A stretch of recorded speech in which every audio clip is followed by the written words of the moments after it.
Сәлем барша менің зейінді оқырмандарым. Барлығыңа да қайырлы күн.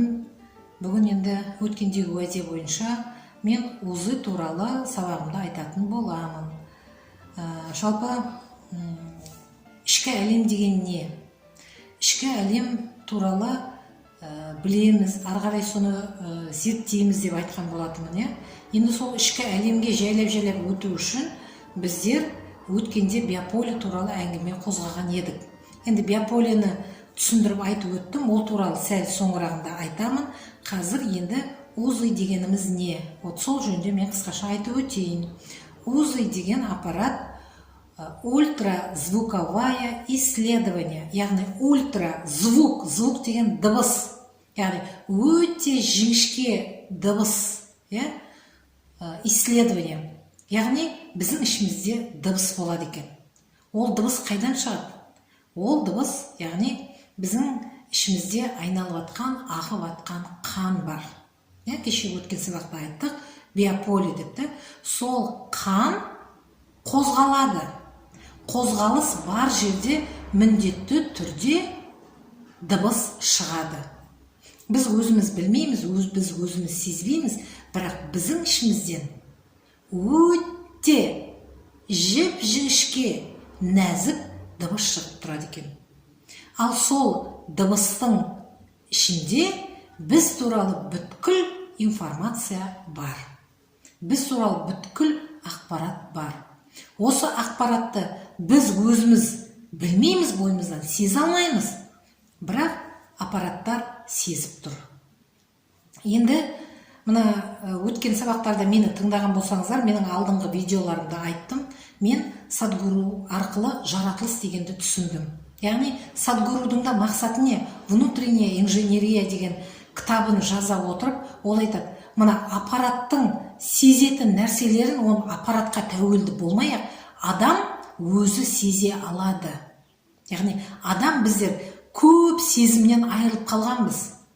Біздің мақсат сол сезімдерімізді оятуда. Біз сол сезімдерімізді оятатын болсақ, біздің өмірімізде келеңсіздік те, ауру да, бақытсыздық да болмайды екен. Міне әңгіме осы жерде.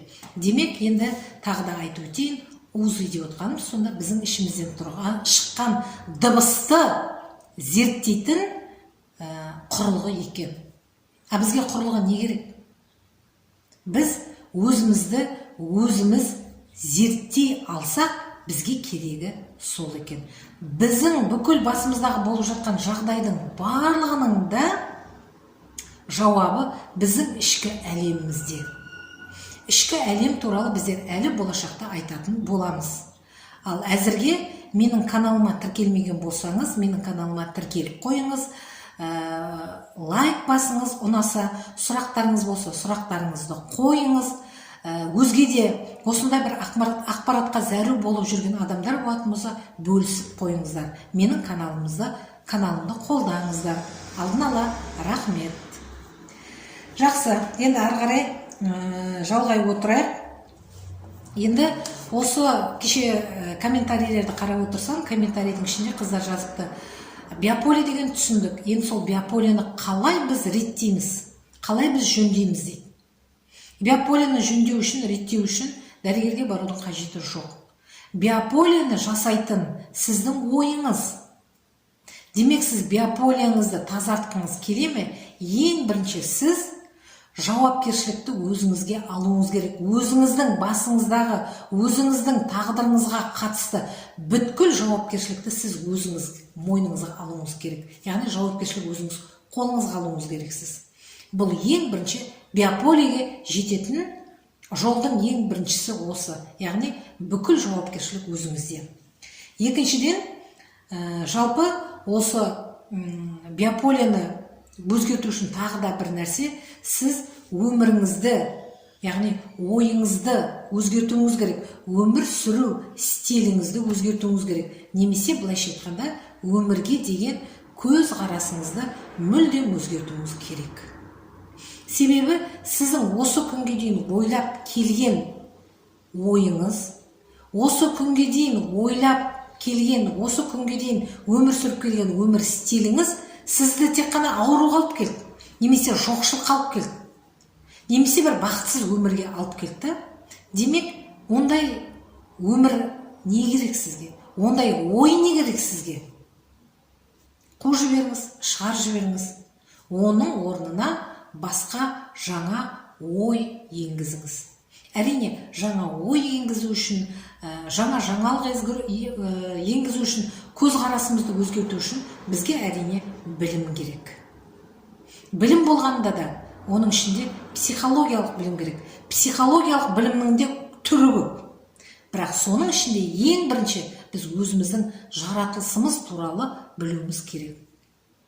Жалпы болашақта мен өзімнің бір офлайн сабағымды өткізгім келеді, өзімнің осындай бір оқырмандарыммен жеке былай сабақтар, жабық түрде сабақ өткізгім келеді, жаратылыс тануға байланысты. Себебі ол сабақтарды түсіндірген кезде сіздермен сөйлесіп отырып түсіндіретін жайттары бар. Сондықтан да оны былай қатысам деген өзінің ар жағында ниеті бар адам болатын болса, маған жұмыс жасау оңай болады. Оны жаппай үлкен тақырыпта бүйтіп айта алмайсың. Сондықтан да жалпы болашақта осындай сабақтарды жоспарлап қойдым. Енді жалпы ауру дегеніміз не? Ауруды бізге Алла Тағала неге береді?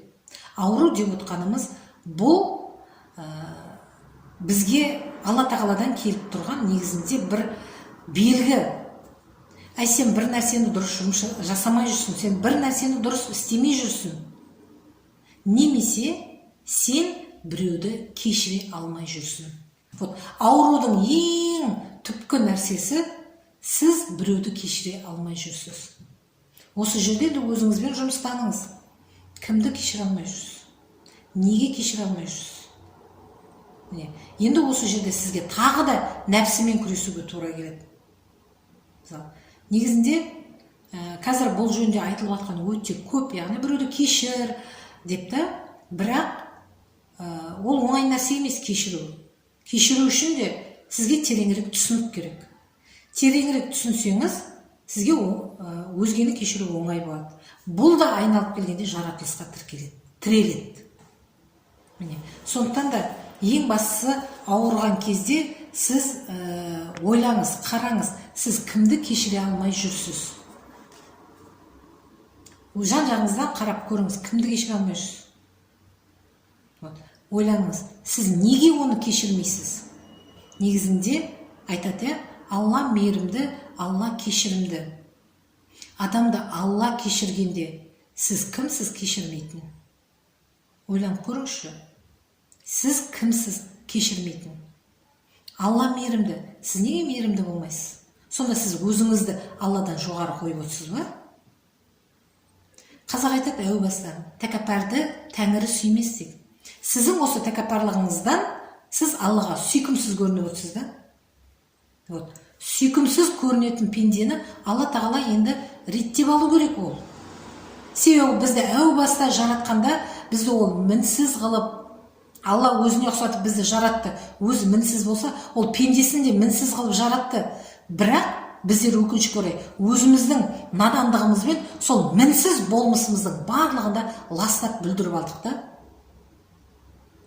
Енді айтады, мен осы сенің бойыңдағы жаман қасиетіңді арылту үшін мен саған ауру жіберіп отырмын. Ол ауру даладан келген жоқ, ол сенің біреуді кешіре алмағаныңнан. Кешіре алмау деген бұл үлкен күнә. Көрдіңіз бе? Осы жерде ойланып көріңіз. Неге кешірмей жүрсіз тағы да? Не кедергі? Мысалы, адамды сіз қалай кешіресіз, солай сіздің ісіңіз де, сіздің бүткіл жағдайыңыз да жақсарып бастайды. Осыны ойланыңыз, оқырманым менің. Ал енді бүгінге айтылатын әңгіме осы. Өздеріңіздің комментарийлеріңізде тағы нені білгіңіз келеді, айта отырыңыздар. Сіздер өздеріңіздің білгілеріңіздің келетін нәрселерін жазсаңыздар, мен сол бойынша дайындала да берем, сіздердің сұраныстарыңызға қарай. Сосын тағы мына сұраққа жауап беріп кетіңіз.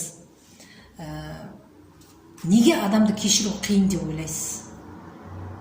Бүгінгі менің мына тыңдаған сабағымнан алған ойыңыз бар, қорытып комментарийге осы ойыңызды беріп кетсеңіз, құба-құп болар еді.